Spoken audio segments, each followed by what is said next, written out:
ایسی تنظیم کریں کہ سارے کام ٹھیک ٹھاک ہو جائے. ہڑبڑاہٹ میں پورا مہینہ دوڑ دھوپ میں گرتے پڑتے گزر گیا، نکل گیا، کچھ کر نہیں پایا. ایسا نہیں ہونا چاہیے، یہ جہالت ہے. اپنے ٹائم کو آرگنائز کریں. ابھی شروع نہیں ہوا مہینہ، ابھی سے بنا لے اپنا برنامج. کب تلاوت کرنی ہے، کب مجھ کو ذکر کرنا ہے، کب مجھ کو دینی کتابیں پڑھنی ہے، کب مجھ کو علماء سے اتصال کرنا ہے، کب دینی مجالس میں جانا ہے، کب گھر والوں کو لے کر بیٹھنا ہے، ان کی نصیحت کرنی ہے، کب مجھ کو یہ سب چیزیں کرنی ہے، پھر کھانا پینا، یہ ساری چیزیں. مرد بھی عورتیں بھی. عورتیں بیچاری دن رات بٹیار خانے میں لگی رہتی ہیں، وہ بھی بڑی نیکی ہے، معمولی چیز نہیں ہوگی. لیکن یہ کہ کیا کتنی بدقسمتی ہے کہ ہم اپنی خواتین کو کچن میں ہی باندھ کے رکھ دیں، نہ وہ ٹھیک سے تراویح پڑھ سکے، نہ ٹھیک سے ذکر کرے، نہ تلاوت کر پائے، نہ کچھ کر پائے. ان کے لیے بھی ایسے اوقات کی فراغت رکھیں کہ وہ اپنی کچن کی ذمہ داریاں نبھائیں، لیکن اسی کے ساتھ ساتھ وہ عبادات بھی کر پائیں. وہ خود اپنے اوقات کی تنظیم کریں. روزے دار کو افطار کرانے سے لے کر گھر میں کھانا سب کو بنا کے کھلانے سے لے کر یہ ساری چیزیں بہت قیمتی ہیں. یہ بھی خود اپنی جگہ نیکی ہے.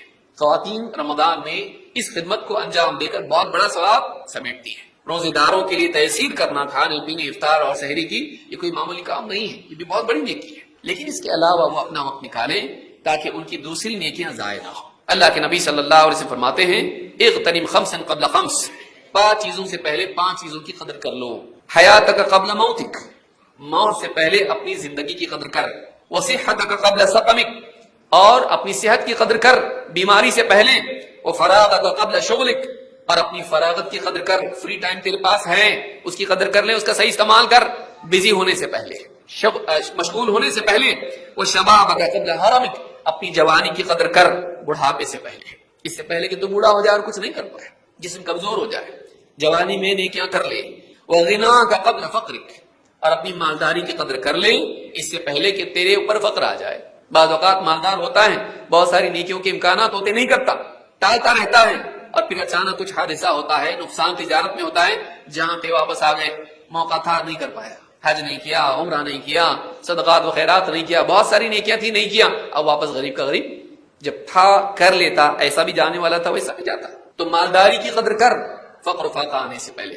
یعنی یہاں بتایا گیا ہے نعمت چھیننے سے پہلے اس کی قدر کر اور اس کا صحیح استعمال کر.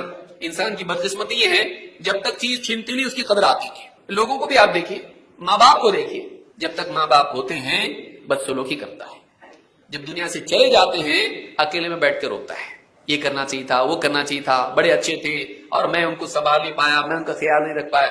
انسان کھونے کے بعد افسوس کرتا ہے، پچھتاتا ہے، اور اس کے بعد اس کو قدر آتی ہے. نعمت کے کھونے سے پہلے اس کی قدر کیجیے. عقل مند آدمی وہ ہے. تو رمضان میں وقت ضائع مت کیجیے. خاص کر کے آپ کا بڑا دشمن ابھی فی الوقت شیطان کے بعد آپ کا موبائل فون ہے. موبائل فون ہے جو آپ کو ہر وقت آپ سے چمٹا رہتا ہے. ذرا سا کچھ آپ کو فارغ وقت ملا کھا جاتا آپ کا وقت. آدمی فری رہا، افطار کے انتظار میں ہے، ڈاکٹر کے پاس ہے، مسجد میں سلام پھیرنے کے بعد، یا جلدی آ گیا غلطی سے مسجد میں، اذان میں 15 منٹ ہے بھی، کیا کرتا ہے آدمی؟ بلکہ بدقسمتی یہ ہے کہ خطابات میں، جمعہ کے خطبوں میں آدمی موبائل فون نکال کے فیس بک واٹس ایپ دیکھ رہا ہے اور یہ کر رہا ہے اور مسکرا رہا ہے بیٹھ کے. خطبہ یہاں چل رہا ہے، بیان یہاں چل رہا ہے، دینی درود چل رہے ہیں، وہ دیوار کو ٹکلا کے بیٹھ کے اپنی خرافات میں بزی ہے. کہ ایک چیز آدمی خود خرید کے لائے اور اس کا غلام بن جائے، اس سے بڑی بیوقوفی کیا ہے کہ وہ اپنا خرید کے لایا ہوا مالک. غور کیجئے اس کے اوپر کہ آپ پیسہ دے کے اس کو خرید کے لائے، لیکن اب آپ اس کے غلام بن گئے، وہ آپ کا مالک بن گیا. ذرا سے نوٹیفیکیشن آئی، آپ فوراً کیا حکم ہے میرے آقا، آپ اس کی طرف رجوع کرتے ہیں. بتائیے، اذان کو سن کے بھی نظر انداز کرتا آدمی، نوٹیفیکیشن اور کالر ٹون سن کے نہیں کرتا نظر انداز اس کو. اور ذرا دیکھیں گے تو صحیح، بیوی اٹھا کے رکھے، نہیں دیکھنے کو تو کس کا فون ہے، امپورٹنٹ ہو سکتا ہے بہت. اتنے دیوانے ہم لوگ ہو گئے. رمضان میں مساجد میں بیٹھ کے فری ٹائم میں آدمی گانے تک سنتا ہے ہیڈ فون لگا کے، میوزک چل رہی ہے اور ساری، اور نہیں یہ تو نیوز ہے نا، یہ ڈاکیومنٹری ہے، مسجد میں بیٹھ کے ڈاکیومنٹری سنتا. پھر اس کے اندر ادھورے کپڑے والی عورتیں بھی آ رہی ہیں، ناچ گانے بھی ہو رہے ہیں اس کے اندر، اور بے حیائی ساری ہو رہی ہے اس کے اندر، مسجد میں بیٹھ کے. افسوس کی بات ہے یہ. موبائل فون کا صحیح استعمال کیجیے، ضرورت کے بقدر کیجیے، فضولیات سے بچیے، اپنے اوقات کو ضائع مت کیجیے. اللہ کے نبی صلی اللہ علیہ وسلم فرماتے ہیں من حسن اسلام المرء ترکہ ما لا یعنیہ، آدمی کے اسلام کی خوبی یہ ہے کہ وہ ایسی چیزوں کو چھوڑ دے جو اس کے مقصود سے متعلق نہ ہو. لا یعنی کا مطلب کیا ہے؟ ابن رجب رحمہ اللہ نے فرمایا لا یعنی کا مطلب یہ ہے اس کی زندگی، اس کی تخلیق کا جو مقصد ہے اس مقصد سے وہ متعلق نہ ہو. ایسی بس میں نہ بیٹھے جو آپ کو اپنی منزل تک نہیں لے جاتی. بے وقوف آدمی کیوں بیٹھا؟ بولے بس ہے نا. بس ہے تیری منزل تک لے جاتی، گھر تک لے جاتی ہے نہیں، کیوں بیٹھا اس میں؟ آدمی انہی کاموں میں لگے جو کام اس کو کامیابی تک لے جاتے ہیں. ابن مسعود رضی اللہ عنہ فرماتے ہیں انی اکرہ ان ارى الرجل فارغا لا فی عمل دنیا ولا آخرہ. مجھے بات بالکل پسند نہیں ہے کہ میں کسی انسان کو اس طرح فارغ دیکھوں کہ وہ نہ دنیا کے کام میں ہو نہ دین کے، بس ایسے ہی فضول وقت ضائع کر رہا ہے. یہ کھیتی کا وقت ہے تو موسم میں ہے. ایک نیکی اگر قیامت کے دن کم پڑ گئی جہنم میں جائے گا. وَأَمَّا مَنْ خَفَّتْ مَوَازِينُهُ فَهُوَ فِي فَأُمُّهُ هَاوِيَةٌ. اس کی نیکیوں کا پلڑا ہلکا ہو گیا، گناہوں کا پلڑا بھاری ہو گیا، جہنم میں جائے گا. معلوم نہیں میری نیکیاں کم ہے کہ زیادہ ہے اور میں بے فکر بیٹھا ہوا ہوں. معلوم نہیں اللہ کے ہاں میں مجرم ہوں یا نیک ہوں، جنت میں جانے والا ہوں جہنم میں جانے والا ہوں.